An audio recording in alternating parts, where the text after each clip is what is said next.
পদ্ধতি রয়েছে, যেই পদ্ধতির মধ্যে ঔষধের বৈশিষ্ট্য নির্ণয় করার জন্য 5টি অবস্থা রয়ে গেছেন। পৃথিবীর কোন শাস্ত্র, আপনারা যারা এখানে রয়ে গেছেন, সেই শাস্ত্রের মধ্যে যে 5টা ঔষধের বৈশিষ্ট্য থাকবে, একটি শাস্ত্র দেখাতে পারবেন কি না? আমার মনে হয় 5 বৈশিষ্ট্যের মধ্যে দিয়ে হয়তো 2-1টি আপনাদের থাকতে পারে, কিন্তু 5টি বৈশিষ্ট্য নয়। আজকের মধ্যে দিয়ে যে ক্ষুদ্র অবস্থা নিয়ে যে কথাটুকু হবে, তার বিশেষ ব্যাখ্যা বিশ্লেষণ কত ক্ষুদ্র করবে অর্গাননের 6ষ্ঠ সংস্করণে রয়ে গেছে। নেক্সট যে টেনে যাও, দ্বিতীয় যে কথাটুকু আমি বলতে চাবো, প্রত্যেকটি রাষ্ট্রের যে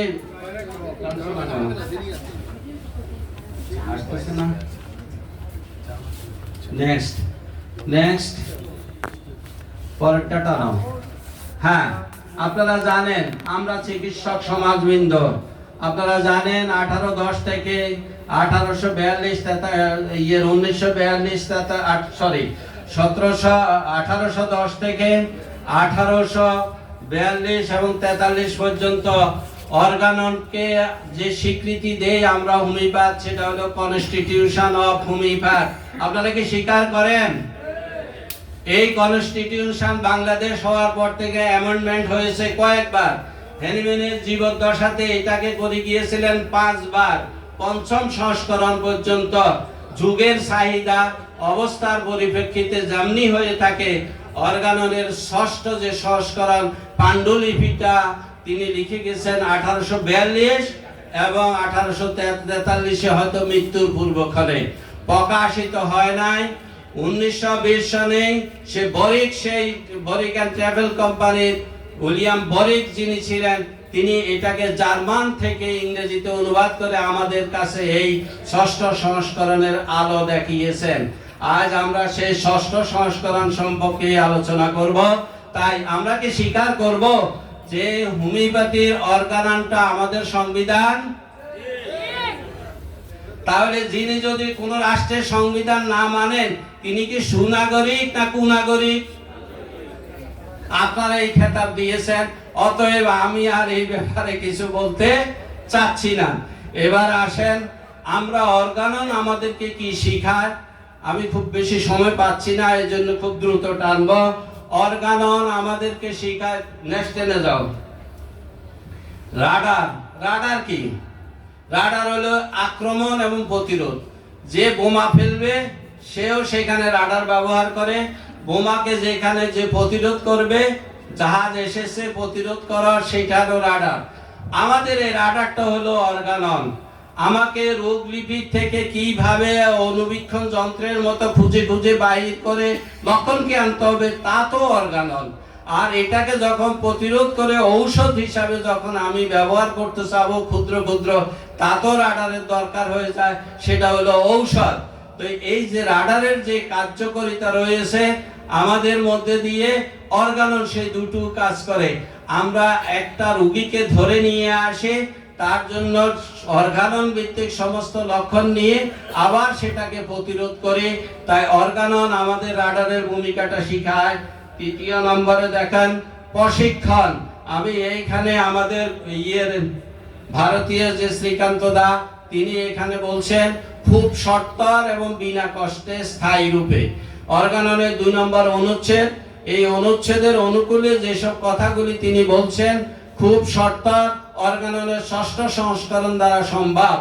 আমি এই ক্ষেত্রে আপনাদেরকে বলি, আমি যদি বড়িতে একটি মাত্র বড়ি বা 3-4টি বড়ি আপনাদেরকে দিয়ে দেই, তাহলে সেই ক্ষেত্রে দেখা যাবে ওই বড়িগুলি আমার ফেসিয়াল যে নাকটা রয়ে গেছে, এই নার্ভের সামান্য একটা অংশকে সে ধরবে। যদি আমি এটা ডাইলুট করে দেই, ক্ষুদ্র মাত্রায় করে দেই, পানিতে গুলে দেই, 1 চাপা পরিমাণ পানি যদি আপনাদেরকে আমি দিয়ে দেই, সারা মুখটা কি ভর্তি হয়ে যাবে কি যাবে না? তাহলে আমি কেন ওই দিকে যাব? ভালো পথ থুয়ে আমি কেন সার্কাশন সিস্টেমে ক্ষুদ্র মাত্রা 6ষ্ঠ সংস্করণে যাব না? নিশ্চিতভাবে আমি সেই দিকে যাব। এই প্রশিক্ষণ আমাকে শিখায়। এরপরে দিয়ে হলো, পরেরটা টেনে যাও, প্রশিক্ষণের যে আমি সেখানে অনেকগুলি ব্যাখ্যা ছিল, ছবি কথা বলে, আমি কিন্তু কথা বলতে পারলাম না সে ছবি দেখে। এরপর একটা টেনে যাও। নেক্সট হলো আমাদের যে কথাগুলি রয়ে গেছে, শপথনামা। আপনারা জানেন আমাদের যে মেডিসিনের জনক হিসাবে হিপোক্রেটিসকে স্বীকৃতি দেওয়া হয় অ্যালোপ্যাথ, কন্টেরিয়া কন্টেরিস কিউরেন্টা, আর আমরা আছি সিমিলিয়া সিমিলিবাস কিউরেন্টা। যদি আমরা এটাই হয়ে থাকি, সেই অনুপাতে আমাদেরও একটা শপথনামা রয়েছে। সেই শপথনামাটাকে চিকিৎসকের একমাত্র মহান উদ্দেশ্য হলো রোগীকে নিরোগ করা, তার স্বাস্থ্যের পুনরুদ্ধার করা। এটা কি আপনারা মানেন না মানেন না? যদি তাই মেনে থাকেন, আমাদের এই ক্ষেত্রের মধ্যে দিয়ে যদি আমরা শপথনামার মধ্যে 2 নম্বর অনুচ্ছেদ, 3 নম্বর অনুচ্ছেদ এবং 260 থেকে 270 আরো কিছু সূত্র যদি আমরা অনুকরণ করি না করি, তাহলে কি আমরা শপথ ভঙ্গের মামলায় পড়ব না? নিশ্চিতভাবে আমরা শপথ ভঙ্গের মামলায় পড়ে যাব। এরপরে দিয়ে নেক্সট এনে যাও। আমি খুব বেশি আসছি না। জীবন সম্পর্কে সঠিক ব্যাখ্যা আমাদের আজকে সভাপতি সাহেব সেখানে দিয়েছেন। এখন সেটাকে জিনোম সিকোয়েন্স নামে, জীবন রহস্য নামে একটা বৈজ্ঞানিক একটা বিপ্লব সৃষ্টি হয়েছে। মেন্ডেলের জিন থেকে যে রহস্য সৃষ্টি হয়েছে, আজকে শুধু বিজ্ঞান সেটার উপরে পরীক্ষা করে দিয়েছে। জিনোম সিকোয়েন্স, জীবন রহস্য। আমাদের জীবন রহস্য হ্যানিম্যান 9 থেকে 16-র মধ্যে অর্গানলের সবকিছুই বলে গিয়েছেন। মানুষের সুস্থ অবস্থা জীবনী শক্তি কি করে, অসুস্থ অবস্থা কি করে, ওষুধের মুখ্য ক্রিয়া এবং গৌণ ক্রিয়ার মধ্যে জীবনী শক্তির ভূমিকা কি থাকে, সবকিছুই বিস্তারিত বলছে। কোন গ্রন্থের মধ্যে? অর্গানল অফ মেডিসিনের মধ্যে দিয়ে। এইখানে আমাদের সুস্থতার, এরপরে দিয়ে আমাদের চিকিৎসা পদ্ধতির মধ্যে দিয়ে বলা হচ্ছে treat the patient whole as a whole, not partially. অর্গানল আমাদেরকে সেটা শেখায়, সে অনুচ্ছেদগুলি আমাদের সেইখানে রয়েছে। তাই আমরা আঙ্গিকতাকে পরিহার করব। আঙ্গিকতা পরিহার করার জন্য অনেকগুলি উদাহরণ আছে। আপনার মানুষটা একটা সত্তা, একক সত্তা। কেউ অস্বীকার করার, যদি অস্বীকার করতে চান, তিনি সেখানে যুক্তি দিবেন, আমার হাত, আমার পা, আমার এটা, আমার এটা। আমার অনেক শব্দ আছে, কিন্তু আমিত্ব যিনি, আমি আমি আমার মাত্র একটি সত্তা। এই সত্তাটুকুর আমার চিকিৎসা করতে হবে, যার জন্য সেটা জীবনী শক্তির উপরে সেটার প্রভাব। আমি মানে জীবনী শক্তি, আমি বেঁচে আছি, কথা বলতে পারছি, খাচ্ছি, নাচছি, সবকিছু। আমি যখন নাই, আমার ভিতরে একটা শক্তি নাই। ফারুক ভাই সেটা চাইনিজ ভাষা দিয়ে অনেক কিছু বুঝাইতে চেষ্টা করেছিলেন, কিন্তু আমি সেই কথাই বলতে চাচ্ছি, যদি যেই শক্তিটুকু আমার মধ্যে না থাকে, আমি ডাক্তার শহীদুল্লাহ না, আমি নামবিহীন একটা লাশ পরিণত হয়ে যাবে। এই জিনোম সিকোয়েন্স হ্যানিম্যান তার 9 থেকে 16-র মধ্যে দিয়ে বিস্তারিতভাবে আলোচনা করে গেছেন, যাহা আজকে বিজ্ঞানীদের আবিষ্কারের একটা প্রধান খোরাক হিসাবে রয়েছে। এরপরে দিয়ে আমাদের মধ্যে দিয়ে আমি বলবো যে পৃথিবীর মধ্যে দিয়ে বিজ্ঞানের মেডিকেল সায়েন্সের ভাগ আছে। সাইকোলজিস্ট ইনি একটা ভাগ আছে, গাইনোকোলজিস্ট আর একটা ভাগ আছে, এরপরে হেপাটোলজিস্ট আর একটা ভাগ আছে। আমরা এই ভাগগুলি আমরা করতে পারতেছি না, কারণ আমি একগুচ্ছ বাঁশের একগুচ্ছ বাঁশের একটা ছবি আগে দিয়েছিলাম। আমরা একটি সমস্ত শারীরিক মানসিক অবস্থা নিয়ে আমাদেরকে চিকিৎসা দিতে হয়। এরপরে টেনে যাও, এরপরেরটা টেনে যাও, দুইটাই টেনে যাও। ন্যাচারাল কিউর, এটার ন্যাচারাল কিউর, এটা যেটা হ্যানিম্যানের হোমিওপ্যাথির আরেকটা যদি যে নাম করা হয়, সেটার আরেক নাম হলো কি? ন্যাচারোপ্যাথি। আরেকটা নাম কি? ন্যাচারোপ্যাথি। আজকে এই শব্দটা চিনে নেন যে ন্যাচারোপ্যাথি নির্দোষ প্রাকৃতিক অবস্থার উপর নির্ভর করে যে চিকিৎসা পদ্ধতি হতে পারে, সেই চিকিৎসা পদ্ধতিকে এখন ন্যাচারোপ্যাথি হিসাবে ঠিক করতেছে পৃথিবী। পরেরটা রোগ সমূহের ব্যাখ্যায়ন, সে সম্পর্কে আলোচনায় আর যাচ্ছি না। সদৃশ ঔষধ এবং বিসদৃশ ঔষধ, এই দুইটার মধ্যে আপনাদের অনেকগুলি আলোচনা রয়েছে। অনুচ্ছেদ 52 থেকে 59 পর্যন্ত কোনটার সুবিধা কি, কোনটার অসুবিধা কি, মুখ্য ক্রিয়া, গৌণক্রিয়া, এই সম্পর্কে আলোচনা আপনাদের 64 থেকে 65তে রয়ে গেছে। আমি সেইখানে একটু বলছি। এইখানে একটা কথা, সাথে চলে যাও, সাথে সাথে চলে যাও। আমরা আমাদের একটা আছে, সাত। দেখেন একটা কনজাংটিভাইটিস রোগীর একটা চক্ষু বাধা, দেখছেন কিনা? আমাদের কথা হলো রোগ লক্ষণ সামগ্রিকভাবে চলে গেলে রোগ আরোগ্য হয়। এত ব্যাখ্যা কি? আমাদেরকে জিজ্ঞাসা করে মোড অফ অ্যাকশন কি? আপনারা ওষুধ দেন, ওষুধ যাইয়া কোথায় কাজ করে, কিভাবে করে। যদিও অর্গানানে হ্যানিম্যান সেটার কিছু ইঙ্গিত দিয়েছিলেন, কিন্তু আমাদের কথা হলো যে সহজ সরল কথা। সার্বিক লক্ষণ যদি দূরীভূত হয়ে যায়, দুইটা চোখ রয়েছে, একটা হলো লাল চোখ আর একটা হলো কালো চোখ, স্বাভাবিক চোখ। আপনি ওষুধ করেছেন, স্বাভাবিক চোখটা ভালো হয়ে গিয়ে অসুস্থ চোখ ভালো হয়ে গিয়েছে, স্বাভাবিকভাবে এসেছে। এটাই হলো আদর্শ আরোগ্য, এটাই হলো প্রাকৃতিক আরোগ্য, এটাই হলো যে প্রশ্নবিহীন আরোগ্য বিশেষ।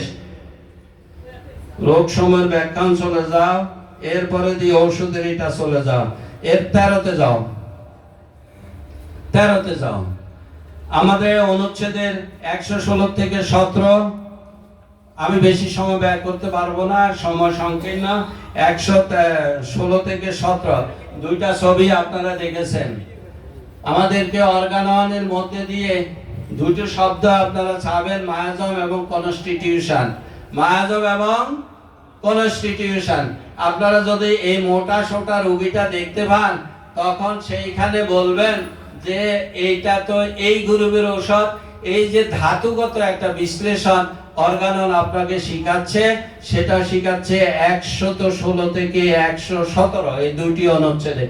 আপনি এই রোগীটার জন্য যে ধাতুগত বৈশিষ্ট্য দেখলেন, নিশ্চয়ই আপনার মনে কয়েকটা ওষুধ এসে গেছে, আসছে না? কেউ বলবেন যে স্যার এটা তো ক্যালকেরিয়া কার্বের ছবি দিয়েছেন, কেউ বলবেন যে গ্রাফাইটিসের, কেউ বলবেন যে ক্যাপসিকামের, কেউ বলবেন যে অ্যাসাফোয়েটিডার, এইভাবে বলিয়ে যাবেন। আমি সে বলার মধ্যে নাই। কোনটা ঔষধ হবে সেটা যখন সার্বিক লক্ষণ নিয়ে নেবেন, সেটার উপর নেবেন। মোটা এসিডটা দেখছেন, কেউ বলবেন যে স্যার আপনি তো টিউবারকুলি নামের রোগী দিয়েছেন, কেউ বলবে ফসফরাসের দিয়েছেন, কেউ বলবেন যে ন্যাকটামির। আমি ওই তত্ত্বে যাচ্ছি না। আমার শিক্ষক যিনি রয়েছেন, তিনি শিখাইছেন 116 থেকে 117তে কি হবে। এরপরে 14, এরপরে দিয়ে 14 আর বলা হলো না, চেহারাটা দেখিয়ে দাও। 15তে মানুষের উপরে কোন ঔষধ কেন প্রুভিং হবে। অর্গাননের সেই অনুচ্ছেদগুলি 121 থেকে 140। এটা একটা বিশেষ বিপ্লবের কথা। আমরা চিকিৎসা করি কার? মানুষের না জন্তুর? যদি মানুষের উপরে চিকিৎসা করি, আমরা আমাদের যা কিছু প্রুভিং করব মানুষের উপরে করতে যাব। আপনি বলবেন আমার গরুটা 10 কেজি দুধ দেয়, কিন্তু তো স্যার আপনার কাছ থেকে তো কোনো কিছুই পাচ্ছি না। 10 কেজি গরুটা হাম্বা হাম্বা শব্দই করতে পারে, তার কোনো অনুভূতি আছে? তার কোনো বিবেক আছে? ওষুধ খাবে মানুষে, অর্গানন শিখিয়েছে মানুষের ওষুধ মানুষের উপরে প্রুভ হবে। অতএব আমরা আমাদের এই অর্গাননের যে ষষ্ঠ সংস্করণের যে কথাটা, সেই কথাটা কি মানতে একমত না একমত না? এরপরে দিয়ে স্পেসিফিক ঔষধের 147, এটা সম্পর্কে আমি আলোচনা যাচ্ছি না, শুধু চেহারাটা দেখাইয়া দাও। সদৃশ্য পদ্ধতি, বিসদৃশ্য পদ্ধতি, সেই চিকিৎসা। যেমন ঔষধ যদি হয়ে থাকে, এইটার ব্যাপারে একটু কথা। জ্বর সর্দি কাশি হলে আপনাদেরকে একটা কমন বিসদৃশ্য গ্রুপের ওষুধ আছে, প্যারাসিটামল গ্রুপের ওষুধ খাও। আপনার দ্বারা এটা সম্ভব? আপনি যেহেতু রোগ ভিত্তিক চিকিৎসা করেন না, রোগী ভিত্তিক, আপনি রোগী ভিত্তিক করে থাকেন। সব রোগীর শর্তা একরকম নয়, কারণও একরকম নয়, বৈশিষ্ট্যগত প্রকাশও এক নয়, হ্রাস বৃদ্ধি এক নয়। তাহলে যে ঔষধ যে এক হবে, এটাও কখনো কোনোদিনও সম্ভবপর। এরপরে দিয়ে আসেন এই যে বিশেষ করে আমাকে একটু ইন্টারভিউর আগে যে সার্জারি কেস সম্পর্কে বলা হয়েছিল, দেখেন মাথার উপরে একখানা কি রয়েছে, ভালো একটা ছবি দেখা যায় না? এইখান দিয়ে দেখেন, দেখা যায় কিনা? তো এটা সমাধান কি আমাদের অর্গাননে নাই? নিশ্চিত আছে ওয়ান সাইডেড ডিজিজ 172 থেকে 184 এর মধ্যে দিয়ে কিভাবে চিকিৎসা করতে হবে সেগুলি এখানে বলা আছে। পরেরটা টেনে যাও, পরেরটা টেনে যাও, মূল কথাতে আসলে আরো বেশি কথা। টেনে যাও। মানসিক দেখছেন একটা পাগল। আমরা যারা হোমিওপ্যাথিক আছি তারা কোন রোগীর ক্ষেত্রে মনকে বাদ দিয়ে শারীরিক অবস্থার উপরে চিকিৎসা দিতে পারি না। আবার শরীরের অবস্থানের উপর নির্ভর না করে শুধু মানসিক অবস্থানের উপরে কি আমরা ওষুধ করতে পারি না। আমাদের মিলতে হবে যে কোনো ভাবে দুটোর সমন্বয়। আমাদের মধ্যে দিয়ে একটা বিভাজন সৃষ্টি হয়ে গেছে। কেউ মাইন্ড মেথড নেন, কেউ গো ব্যাক থিওরি নেন, আবার কেউ শুধু ফিজিক্যাল অ্যানাটমিক্যাল পজিশন নেন। এইগুলি তো আপনাকে অর্গানন শিখায় নাই। আপনি কেন অর্গাননের বিরুদ্ধে চলে যাচ্ছেন? আমাদের মনের রোগ আক্রমণের স্তর দুইটা। একটা স্তর হলো মানসিক স্তর দিয়ে শরীরে যায়, আরেকটা হলো শরীরের অবস্থান দিয়ে মানুষের মধ্যে যায়। আপনাকে যদি আমি কষাইয়া দুইটা থাবড় মাইয়া দেই তাও চোখের জল আসবে না? আসবে না। ঠ্যাংটা ভাঙিয়া দিলাম, চোখের জল আসবে? আসবে না। বলেন, এই যে অর্গানন আমরা শিখি না, আমরা কি শিখি?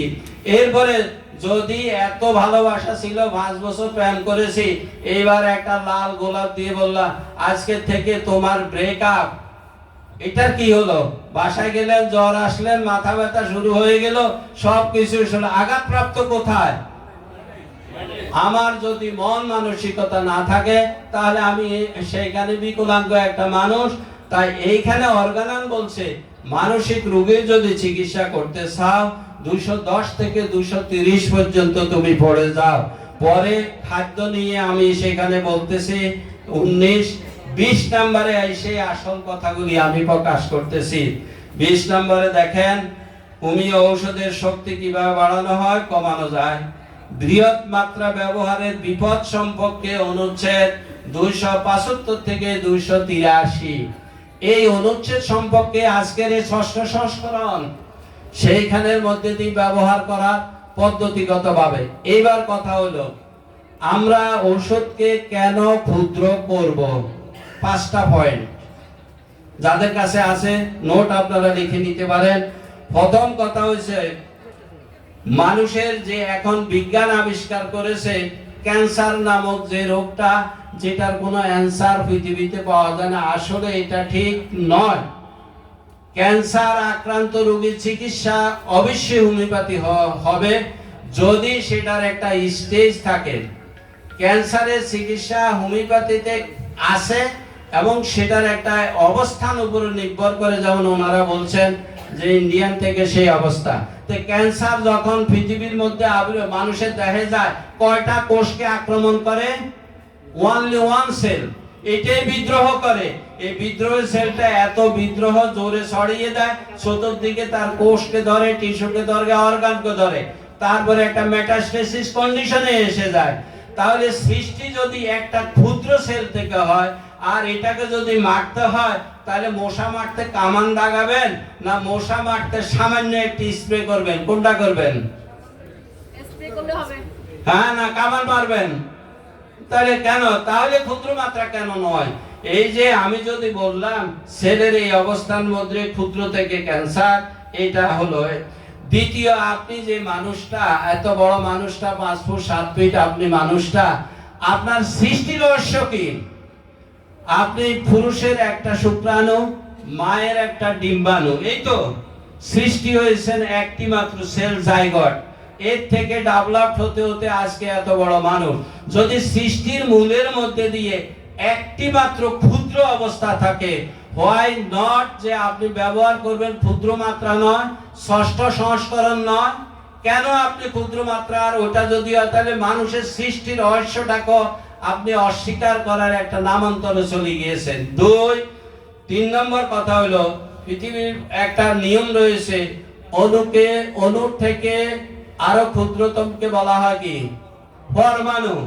পরমাণু বলা হয়। এখন অণুটা হলো বেশি শক্তিশালী না পারমাণবিক বোমা আরো বেশি শক্তিশালী? পারমাণবিক বোমা যদি শক্তি হয় তাহলে সেই ক্ষেত্রের মধ্যে দিয়ে একটি মাত্র সূত্র সেখানে আপনি প্রয়োগ করতে পারেন, কোন বস্তুকে যত ক্ষুদ্র থেকে ক্ষুদ্র করা যায়, খেয়াল রাখবেন, তার অন্তর্নিহিত শক্তি তত বৃদ্ধি পায়। কথাটা ঠিক নেই? যদি ঠিক হয়ে থাকে তাহলে একটি বড়ি আমরা যে এখানে 50টা 100টা সাথে একটা 99 মিশিয়ে নিতাম, সেখানে 50,000 ইয়ের সাথে আমরা একটা মিলিয়ে নিচ্ছি, এটা ক্ষুদ্র হচ্ছে না বৃহৎ হচ্ছে? ক্ষুদ্র হচ্ছে। যদি এই ক্ষুদ্র হয়ে থাকে আর পৃথিবীতে যদি এই সূত্রটাই যদি হয়ে থাকে, তাহলে সেই কোন বস্তুকে যতই ক্ষুদ্র করা হোক না কেন তার মধ্যে অন্তর্নিহিত শক্তি ততই বৃদ্ধি হবে। ঔষধের গ্লোবিউলসকে ভেঙে ক্ষুদ্র করে ডাইলিউশন করে যদি তার থেকে 1 চামচ খাবে অথবা পানিতে ডাইলিউশন করলে এর শক্তি বাড়বে না কমবে? বাড়বে। এরপরে আমি আরেকটি কথা বলতে চাচ্ছি, সেইগুলি হলো, আসেন আমরা আমাদের যে ঔষধের যে একটা অ্যাগ্রাভেশন শব্দটা বলি, আমার শ্রীকান্ত বাবু বলে গিয়েছিলেন অ্যান্টিডোটের ভস্ম। অ্যাগ্রাভেশন কখন হবে? এই 6ষ্ঠ সংস্করণের মাধ্যমে যদি আপনি 50 সহস্রতমিক ঔষধগুলি ব্যবহার করেন, তাহলে ঔষধের মুখ্য ক্রিয়াটার মধ্যে যে একটা ঝাঁকুনি খাবে, সেই ঝাঁকুনিটা খুব সহনীয় পদ্ধতিতে হবে। কেউ অস্বীকার করার এটা নাই, নাই। এরপরে যে গণক্রিয়া শুরু হবে সেটা অনেক ইজিলি হয়ে যাবে। তাই কোন ঔষধ প্রয়োগের পরে দিয়ে যদি সেই ক্ষেত্রে অ্যান্টিডোটের প্রয়োজন হয়, 50 সহস্রতমিক রীতির ঔষধের মধ্যে কখনো অ্যান্টিডোটের প্রয়োজন হবে না। এরপরে দিয়ে যে কথাটা হলো হ্রাস বৃদ্ধির কথা, যে কথা হলো, আমরা বলতে চাচ্ছি যে সংস্করণ যদি 50 সহস্রতমিক ঔষধ, ক্ষুদ্র মাত্রার ঔষধ যদি ব্যবহার করা হয়, শেষ ক্ষুদ্র মাত্রার ঔষধ যদি ব্যবহার করা হয়ে থাকে, তাহলে ঔষধের ঝাঁকুনি, রোগীর কষ্ট, অ্যান্টিডোট এবং তার জীবনের যে গতিধারা, সেই গতিধারার মধ্যে কোনো ব্যাহত অবস্থা সৃষ্টি হবে না।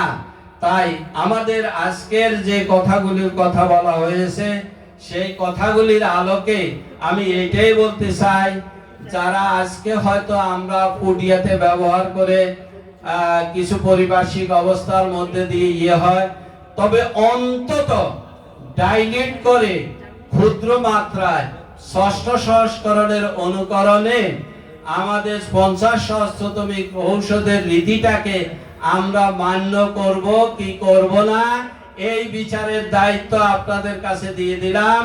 এবং এই বৃদ্ধ বয়সে, আলাউদ্দিন ভাই একটু দাঁড়ান, এই বৃদ্ধ বয়সে এই দেশের কেন পৃথিবীর মধ্যে আমি মনে হয় প্রথম মনে করতেছি অর্গাননের 6ষ্ঠ সংস্করণটাকে ঘরে ঘরে পৌঁছে দেওয়ার জন্য এই কাঁধের মধ্যে তিনি এই জুয়ারটা গ্রহণ করেছেন। তার জন্য আশীর্বাদ আমরা রইল, আল্লাহ ওনাকে দীর্ঘজীবী করুক। এরপরে দিয়ে আমি আরেকটা আয়াত পড়তেছি, ওয়াতাসিমু বিহাবলিল্লাহি জামিয়া, তোমরা আল্লাহর রশিকে শক্তভাবে ধরো, পৃথক হইও না। আমি হোমিওপ্যাথ ডাক্তারদের কাছে একটা আহ্বান জানাচ্ছি, দল মত নির্বিশেষে আপনারা বিচ্ছিন্ন হবেন না। আমি সেই কথা বলছি, আমাদের একটাই রশি হইতে হবে, সেই রশিটা হবে যে হেনিম্যানের রশি, হেনিম্যানের আদর্শ, হেনিম্যানের নীতি, হেনিম্যানের শক্তিকৃত ঔষধ, শেষ সংস্করণের ঔষধ, 6ষ্ঠ সংস্করণের ঔষধ। আমি কিছু সময় আপনাদের সময় ব্যয় করলাম, ক্ষমা করিয়া দিবেন। হয়তো সবাইকে ধন্যবাদ। আসসালামু আলাইকুম ওয়া রাহমাতুল্লাহ।